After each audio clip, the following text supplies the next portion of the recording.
Gonzalo Higuain এমন একটা নাম যাকে হয়তো আর্জেন্টাইন ফ্যান্স অথবা সেপারেটলি লিওনেল মেসি ফ্যান্সরা সবচেয়ে বেশি হেট করেন। আর হিগুয়েইনকে হেট করার কারণটাও স্পষ্ট। পরপর 3টে মেজর টুর্নামেন্টের ফাইনালে 2014 FIFA world cup, 2015 Copa America এবং আবারও 2016 কোপা আমেরিকা ফাইনালেই সেই গোল্ডেন অপরচুনিটিগুলো মিস করা, তাও আবার নিজের কেরিয়ারের পিক সময়ে, এটা একদমই মানানসই নয়। ইএলপিপি তার কেরিয়ারে তার স্পেকটাকুলার গোলগুলোর থেকে বেশি মেজর হাইলাইট তার স্পেকটাকুলার মিসগুলো। ইভেন জার্মানরা বাদে পুরো ওয়ার্ল্ড হয়তো 2014 ফাইনালে মারিও গটসার গোলটার থেকে বেশি হিগুয়েইনের মিসটা মনে রেখেছে।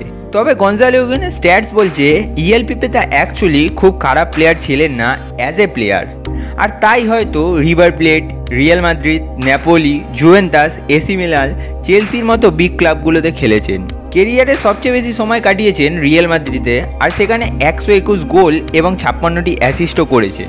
আজকে আমরা হিগুয়েইনের রিয়াল মাদ্রিদের কেরিয়ারের হিস্ট্রিটা দেখব এবং আপনাদেরকে ধারণা দেব কেন গঞ্জালো হিগুয়েইন তার নিজের দিনে ওয়ার্ল্ডের যে কোনো স্ট্রাইকারের থেকে better.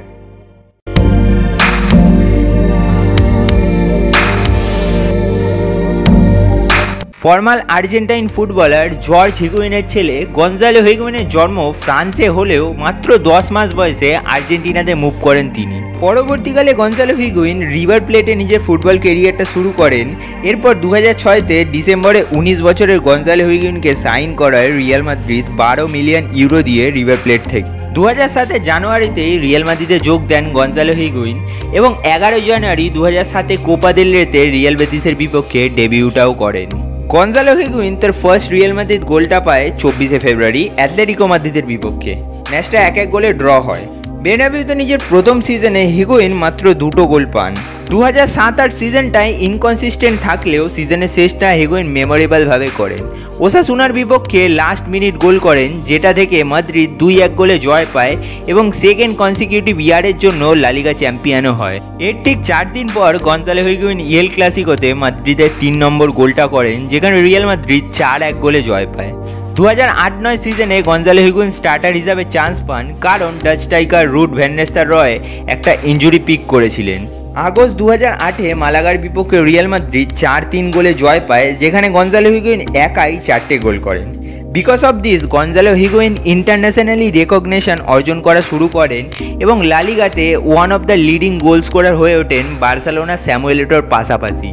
Through out the season তার স্পেকটাকুলার গেম প্লে এবং লাস্ট মিনিট গোলের কারণে হিগুয়েইনকে one of the most promising talent in the world football হিসাবে ধরা হয়। হিগুয়েইন সিজনটা শেষ করে 24 গোল নিয়ে, যেটা ডিয়েগো ফোরল্যান্ড, ডেভিড ভিয়া এবং থিওরি অনলির মতো ওয়ার্ল্ড ওয়াইড ফুটবল তারকাদের সংখ্যা প্রায়। 2009-10 সিজনটা গঞ্জালো হিগুয়েইন রিয়াল মাদ্রিদের টপ গোল স্কোরার হন 29 গোল করে, ক্রিস্টিয়ানো রোনাল্ডোকে পিছনে ফেলে, এবং লা লিগাতে সেকেন্ড টপ স্কোরার হিসাবে শেষ করেন 27 গোল করে, শুধুমাত্র লিওনেল মেসির পিছনে। জানুয়ারি 2011-তে গঞ্জালো হিগুয়েইনের একটা আন্ডারগো সার্জারি হয় এবং তিনি 4 মাসের জন্য মাঠের বাইরে হয়ে যান। এপ্রিলে কামব্যাক করেন এবং 23 এপ্রিল ভ্যালেন্সিয়ার বিপক্ষে একটা হ্যাট্রিকও করেন ও সেম ম্যাচে 3টে অ্যাসিস্টও করেন। এরপর 2011-12 সিজনে গঞ্জালো হিগুয়েইন রিয়াল মাদ্রিদের হয়ে নিজের 100তম গোলটাও করেন। সিজনটা রিয়াল মাদ্রিদ লা লিগা চ্যাম্পিয়ন হয়।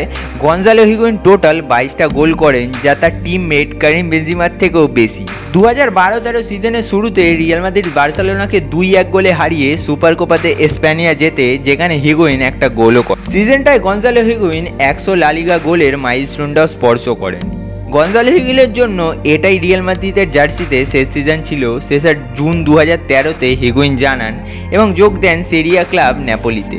ইন্টারন্যাশনালি গঞ্জালো হিগুয়েইন ভালো না খারাপ সেটার উত্তর না হয় পরে দেওয়া যাবে, তবে গঞ্জালো হিগুয়েইন যে রিয়াল মাদ্রিদের জার্সিতে প্রলিফিক গোল স্কোরার ছিলেন, সেটা হয়তো এই ভিডিওটা দেখে আপনি বুঝতে পেরেছেন।